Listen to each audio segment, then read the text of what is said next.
I stepped into the kitchen, my muscles still aching from a long day of personal training sessions. The aroma of roasted chicken filled the air, but the tension was even thicker. Evelyn, my mother-in-law, stood at the stove, her back rigid as she stirred a pot with unnecessary force. "Jenna, dear," she said without turning around, her voice dripping with false sweetness. "I hope you're not too tired to set the table. Eli works so hard, you know." I bit back a retort. "Of course, Evelyn. Happy to help." As I reached for the plates, Evelyn sked. "Not those, dear. The good china. We're not savages, after all." I closed my eyes, counting to 10 before responding. "Right, the good china for a Wednesday night dinner." The front door opened, and Eli's voice called out, "I'm home!" "In here, darling," Evelyn chirped, her entire demeanor changing as her son entered the kitchen. Eli kissed his mother's cheek, then turned to me with a smile that didn't quite reach his eyes. "Hey, babe, how was your day?" Before I could answer, Evelyn interjected, "Oh, Eli, you must be exhausted. Sit down, let me get you a drink." I watched as my husband allowed himself to be fussed over, sinking into a chair at the table I'd just set. "Actually," I said, "I had a great day. I signed on 3 new clients and—" "That's nice, dear," Evelyn interrupted, placing a glass of whiskey in front of Eli. "But let's not bore Eli with talk of your little job. He's had such a long day at the office." Eli took a long sip of his drink, not meeting my eyes. I felt my jaw clench but forced a smile. "You're right, Evelyn. Eli, how was your day?" As Eli launched into a story about a big sale he'd closed, I busied myself helping Evelyn bring the food to the table. Just as we sat down to eat, Evelyn's phone buzzed. "Oh, excuse me," she said, glancing at the screen. "I need to take this. Start without me, dears." She stepped into the hallway, her voice dropping to a whisper. I couldn't make out most of what she was saying, but one phrase came through clear as day. "That gold digger thinks she's fooling us all." My fork clattered against my plate. Eli looked up, concern flashing across his face. "You okay, Jenna?" I nodded, not trusting myself to speak. Evelyn returned moments later, all smiles. "So sorry about that. Now, where were we?" The rest of the dinner passed in a blur. I pushed food around my plate, my appetite gone. As soon as it was polite, I excused myself to do the dishes. Standing at the sink, I could hear Evelyn and Eli talking in low voices in the living room. I strained to make out their words, but all I caught was Evelyn saying, "Need to protect our family's assets." My hands shook as I scrubbed a plate with unnecessary force. How had we gotten here? When Eli and I had decided to move in with Evelyn after his father's death, it had seemed like the right thing to do. She was lonely, and we could save money for our own place. But in the 3 months since, it felt like my entire world had shrunk to this suffocating house and Evelyn's constant criticism. I took a deep breath, trying to center myself. I wouldn't let Evelyn's words get to me. I wouldn't let her drive a wedge between Eli and me. We were a team, weren't we? As I dried my hands, I made a decision. I would talk to Eli tonight, lay everything out in the open. We'd find a way to make this work, to keep our family together, despite Evelyn's interference. But when I walked into our bedroom later that night, Eli was already asleep, his back turned to my side of the bed. I stood there for a long moment, watching the rise and fall of his breathing, feeling more alone than ever. Tomorrow, I promised myself, we'd talk tomorrow, and somehow we'd find a way through this. We had to. I stared at the credit card statement in disbelief, my hands shaking. "Eli, what is this?" I asked, my voice barely above a whisper. He glanced up from his phone, looking annoyed. "What's what?" I thrust the paper at him. "This! A $5,000 watch? Designer suits? Eli, we can't afford this." He shrugged, turning back to his phone. "Relax, Jenna. I got a big commission last month. We're fine." "We're not fine," I insisted, feeling my frustration mount. "We're living with your mother because we're supposed to be saving money, remember?" Eli's eyes flashed. "Maybe if you contributed more to our finances, we wouldn't have to worry so much." The words hit me like a slap.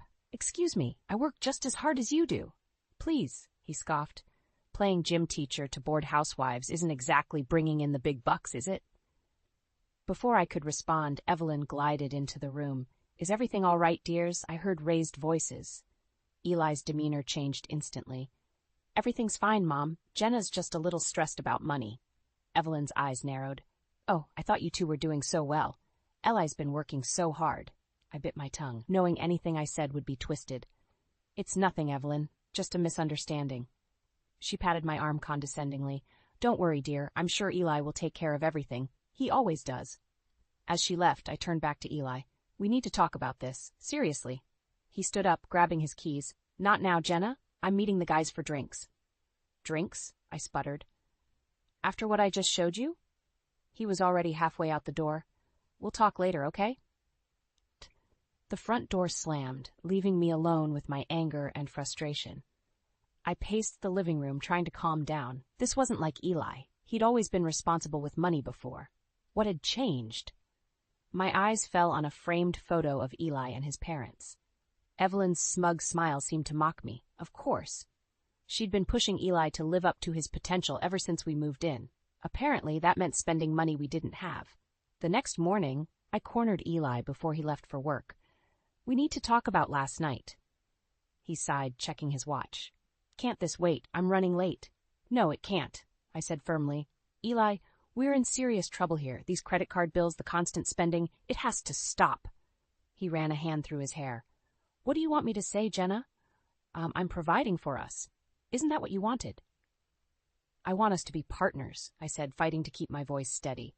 To make decisions together. This isn't you, Eli. What's really going on? For a moment I saw a flicker of the man I married in his eyes. Then Evelyn's voice called from the kitchen. Eli, darling, don't forget your lunch. Just like that, the moment was gone. Eli's face hardened. I have to go. We'll talk about this later. But we didn't. Days passed, and Eli avoided any serious conversation. The credit card bills kept coming, each one worse than the last. I felt like I was drowning, watching helplessly as our future slipped away. Finally, I couldn't take it anymore. I confronted Eli one night after dinner, while Evelyn was out at her book club. This has to stop, I said, laying out all the bills on the coffee table. We're drowning in debt, Eli. And for what? To impress your mother? His face flushed with anger. Don't bring my mother into this. She has nothing to do with it. She has everything to do with it, I shouted, my composure finally breaking. Ever since we moved in, you've been different, reckless, irresponsible. This isn't you, Eli. What happened to our plans, our future? For a long moment, he was silent. Then, in a voice I barely recognized, he said, Maybe our plans have changed. Maybe this is who I really am, Jenna. Did you ever think of that? I stared at him, feeling as if I was looking at a stranger. If that's true, I said quietly, then I don't know who you are anymore. As I turned to leave the room, I heard him mutter, Maybe you never did. I paused in the doorway, my heart breaking. How had we come to this? And more importantly, where do we go from here? I took a deep breath, steeling myself before knocking on Evelyn's bedroom door. It was time to address this mess head on. Come in, she called, her voice syrupy sweet. I stepped inside, finding Evelyn at her vanity, applying lipstick with practiced precision. Evelyn, we need to talk about the family finances. She raised an eyebrow, meeting my eyes in the mirror. Oh? And what would you know about our family finances, dear? I bit back a retort, reminding myself to stay calm.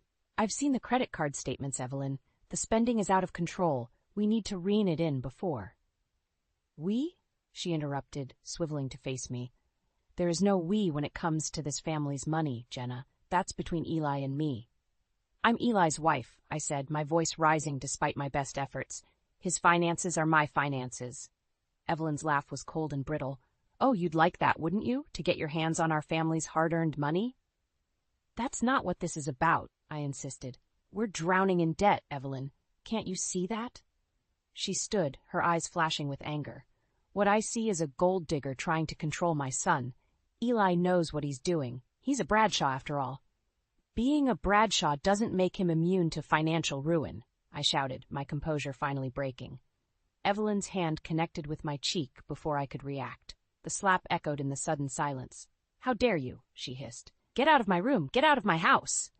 I stumbled backward, my hand on my stinging cheek. This is my house, too, I said, but my voice sounded weak even to my own ears. Evelyn advanced on me, her face twisted with rage. This will never be your house. You'll never be a true Bradshaw. Eli will see that soon enough. I fled the room, slamming the door behind me. My heart raced as I leaned against the wall, trying to catch my breath. This was worse than I'd imagined. How had things spiraled so far out of control? That night, I lay awake long after Eli had fallen asleep. His soft snores felt like a betrayal. How could he sleep so peacefully while our world was crumbling? The next morning, I made a decision. If Eli and Evelyn wouldn't listen to reason, I'd have to take matters into my own hands. I made an appointment with a financial advisor, gathering every scrap of financial information I could find. As I sat in the sleek office, laying out our dire situation, I felt a glimmer of hope for the first time in weeks. "Mrs. Bradshaw," the advisor said, her face grave, "I won't sugarcoat this. Your financial situation is precarious at best." I nodded, unsurprised. "What can we do?" She outlined a strict budget, debt consolidation plans, and potential lifestyle changes. It wouldn't be easy, but it was a path forward. Armed with this information, I returned home, ready to confront Eli and Evelyn once and for all. But as I walked through the front door, I froze. Eli and Evelyn sat in the living room, their faces somber. Between them on the coffee table lay a stack of papers. "Jenna," Eli said, his voice oddly flat, "we need to talk." Evelyn's smile was triumphant as she pushed the papers towards me. "It's time to face facts, dear. This marriage isn't working." My hands shook as I picked up the top sheet. Divorce papers, already signed by Eli. I looked at my husband, searching for any sign of the man I'd married. "Eli, what is this?" He couldn't meet my eyes. "I'm sorry, Jenna. Mom's right. This just isn't working anymore." The world seemed to tilt on its axis. I gripped the back of a chair to steady myself. "You're choosing her over me? Over us?" Eli's silence was all the answer I needed. Evelyn stood, placing a hand on Eli's shoulder. "It's for the best, dear. You'll see that in time." I stared at them, this united front against me. In that moment, something inside me hardened. "You want a divorce?" I said, my voice steady despite the turmoil inside. "Fine, you'll get one. But don't think for a second this is over." I turned and walked out, leaving them stunned in my wake. As I closed the door behind me, I felt a strange mix of despair and determination. This wasn't the end, it was just the beginning of a new chapter, one where I'd fight for myself, and only myself. I sat at the kitchen table, staring at the divorce papers before me. The house was eerily quiet. Eli had left for work, and Evelyn was at her weekly bridge game. It was just me and this stack of papers that represented the end of my marriage. My hand trembled as I picked up the pen. Was I really going to do this? Sign away 5 years of my life without a fight? A memory flashed through my mind. Eli and me on our wedding day, full of hope and dreams for our future. What had happened to those two people?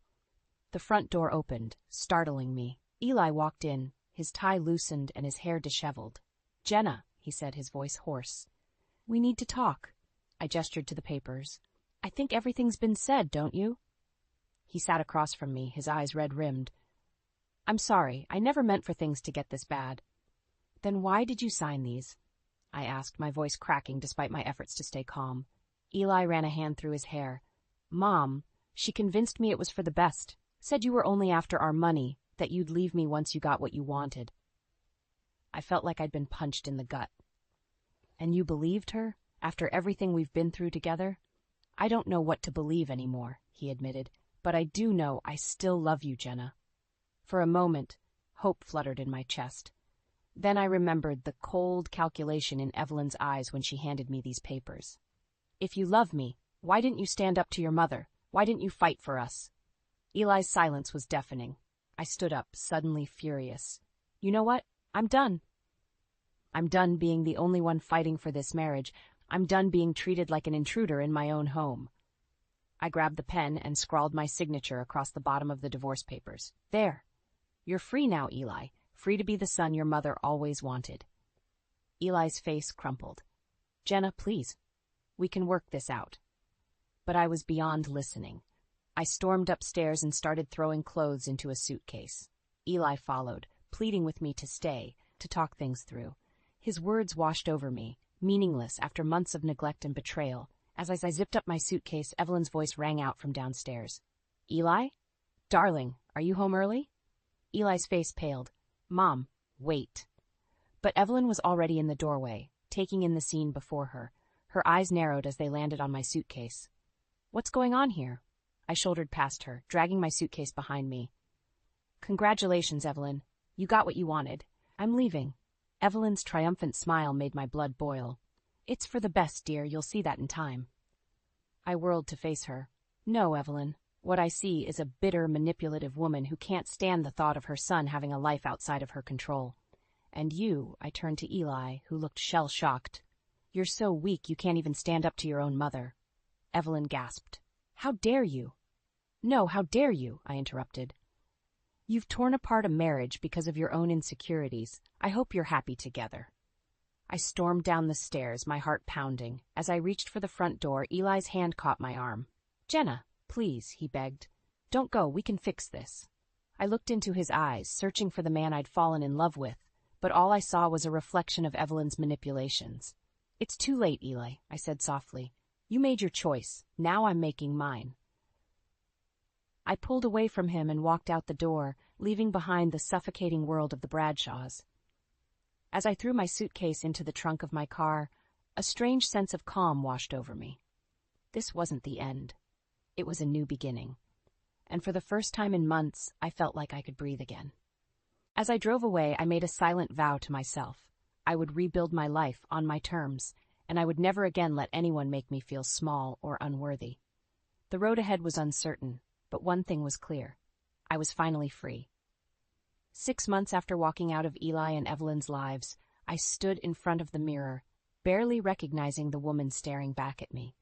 Gone was the timid, self-doubting Jenna who had let herself be pushed around.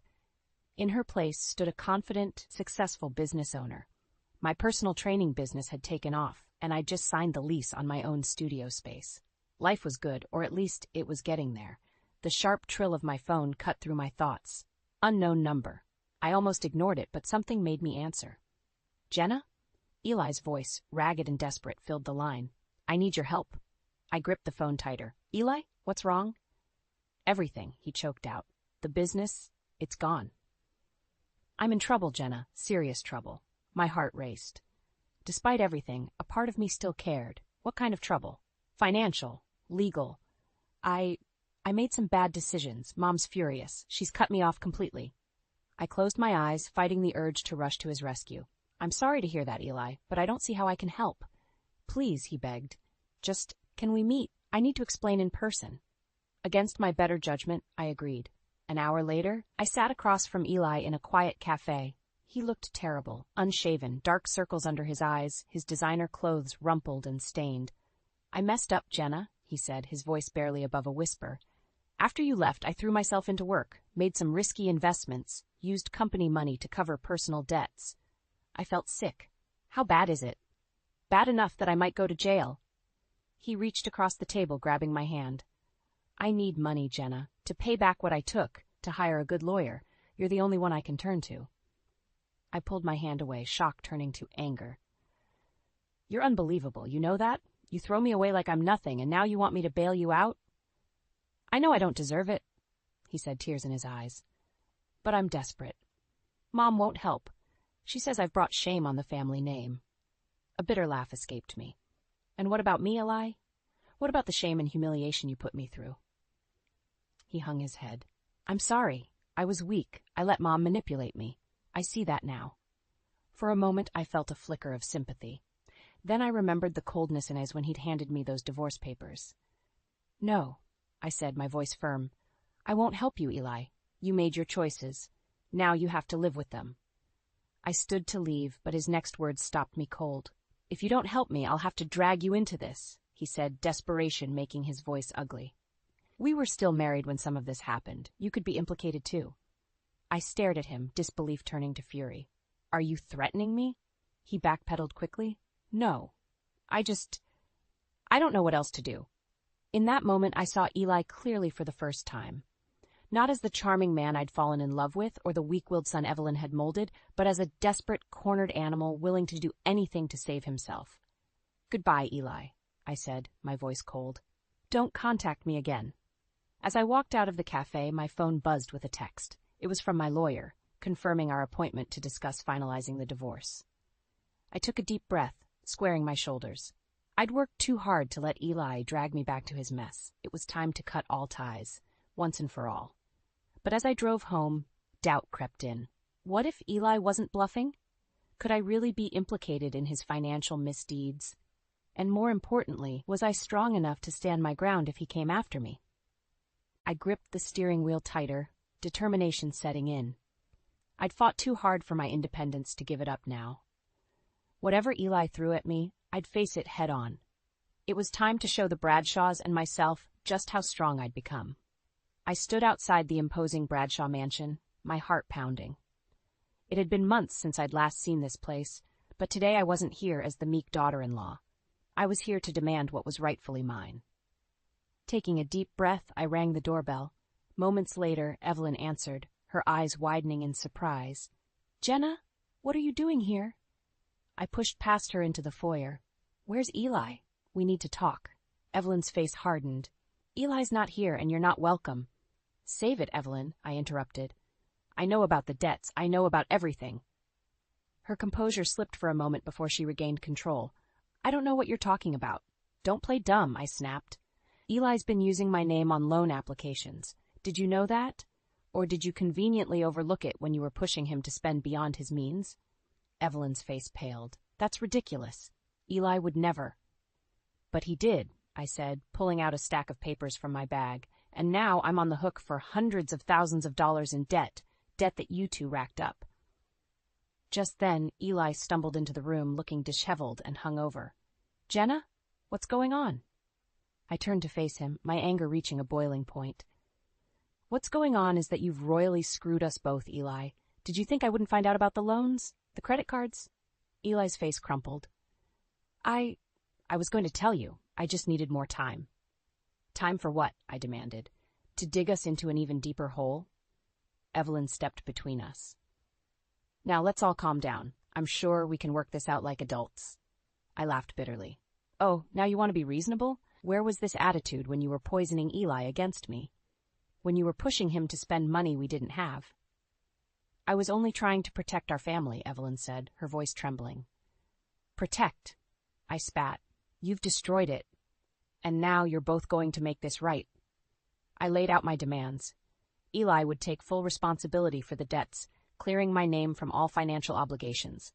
In return, I wouldn't press charges for fraud. Eli nodded meekly, but Evelyn bristled. "You can't do this. We'll fight you every step of the way." "Go ahead," I challenged. "I have nothing left to lose. But your precious family name will be dragged through the mud. Is that what you want, Evelyn?" For the first time, I saw fear in her eyes. She turned to Eli.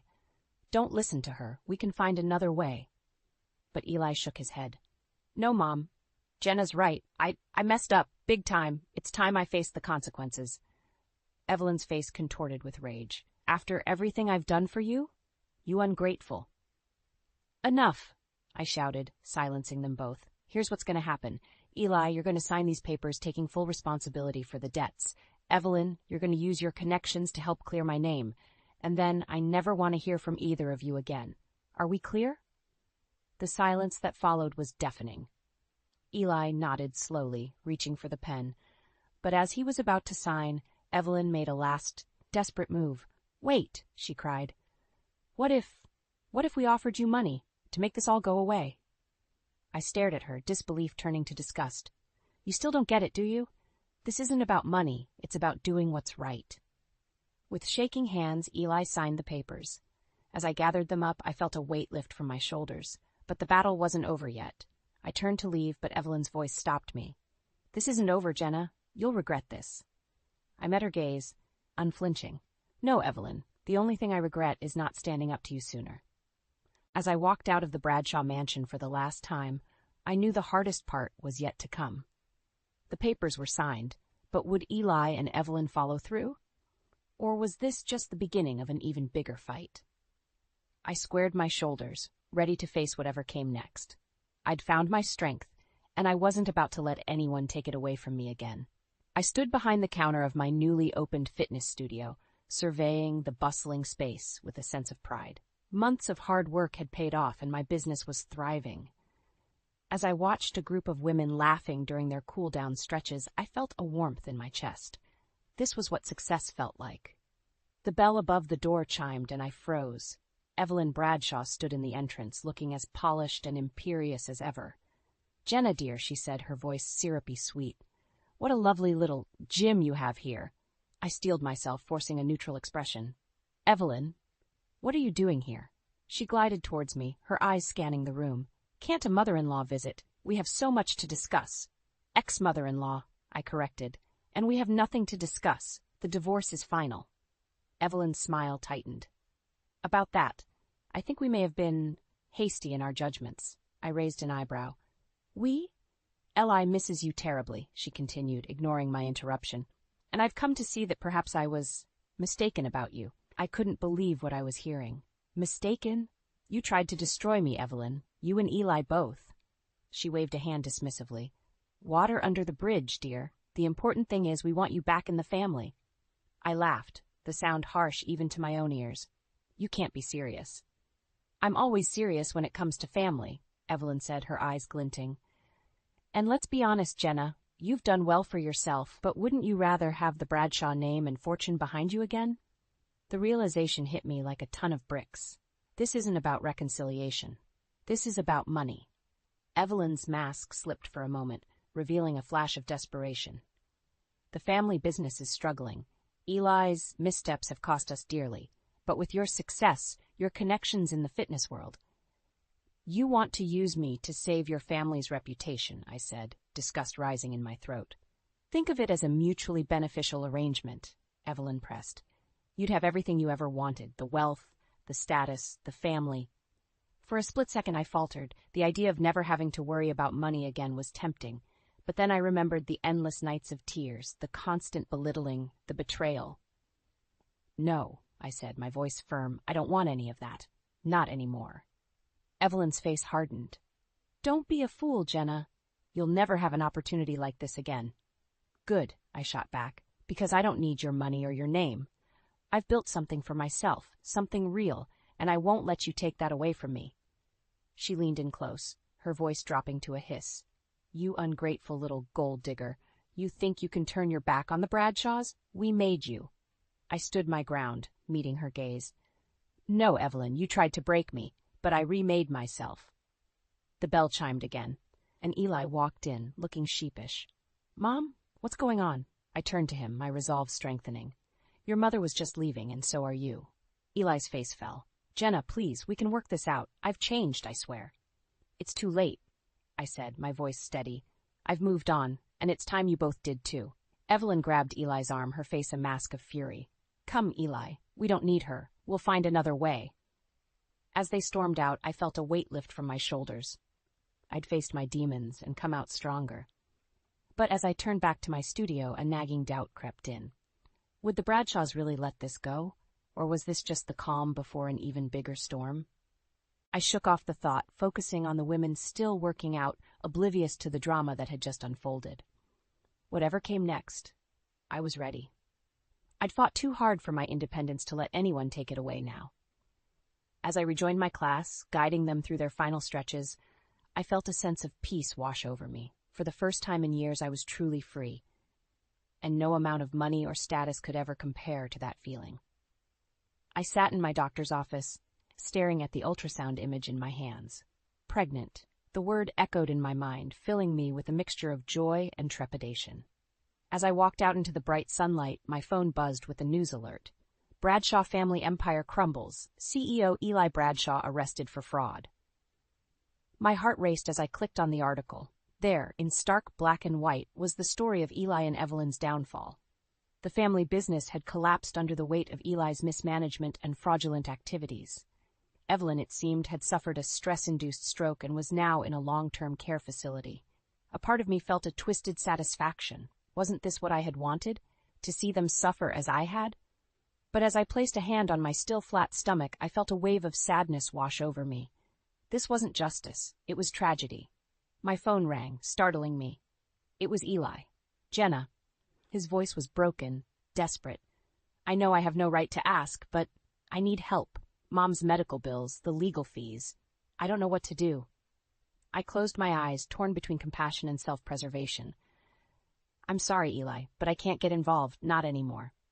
Please, he begged. You're the only one who ever truly cared about us, about me. The old Jenna would have caved, would have rushed to his rescue, but I wasn't that woman anymore. No, Eli, I said firmly. You're right, I did care, but you and Evelyn threw that away. I've moved on, and it's time you did too. As I ended the call, I felt a weight lift from my shoulders. For so long I had carried the burden of their expectations, their judgments, but now I was free. I walked to the park near my apartment, settling on a bench to watch children play. My hand rested on my stomach, and I thought about the future stretching out before me, a future I had built for myself, brick by brick. Is this seat taken? I looked up to see Mark, my neighbor and friend, smiling down at me. Over the past few months, he had become a constant source of support and laughter in my life. It's all yours, I said, patting the spot next to me. As he sat down, I felt a flutter in my chest that had nothing to do with morning sickness. Mark, I have something to tell you. His eyes met mine, warm and understanding. I'm listening. Taking a deep breath, I shared my news. To my surprise and delight, his face lit up with joy. Jenna, that's wonderful, he exclaimed, taking my hand in his. I know we haven't talked about us, about where this is going, but I want you to know I'm here for you, for both of you if you'll have me. Tears welled up in my eyes as I squeezed his hand. I'd like that, very much. As we sat there planning and dreaming, I thought about the journey that had brought me to this moment. The pain, the betrayal, the struggle to find myself again. But also the strength I had discovered, the resilience I had built. The Bradshaws' world might have crumbled, but mine was just beginning to bloom. And as I looked at Mark, at the future we might build together, I realized that true wealth had nothing to do with money or status. It was about love, trust, and the family we choose for ourselves. My phone buzzed again. Another news alert about the Bradshaws' downfall. But this time, I ignored it. Their story was no longer mine to carry. I had my own story to write now, a new chapter filled with hope and possibility. As Mark and I left the park hand in hand, I felt a sense of peace wash over me. The past was behind me, and the future, full of promise, lay ahead. Whatever challenges came next, I knew I had the strength to face them. Not as Jenna Bradshaw, the scorned wife, but as Jenna, the woman who had reclaimed her life and found her own path to happiness. And that, I realized, was the sweetest revenge of all.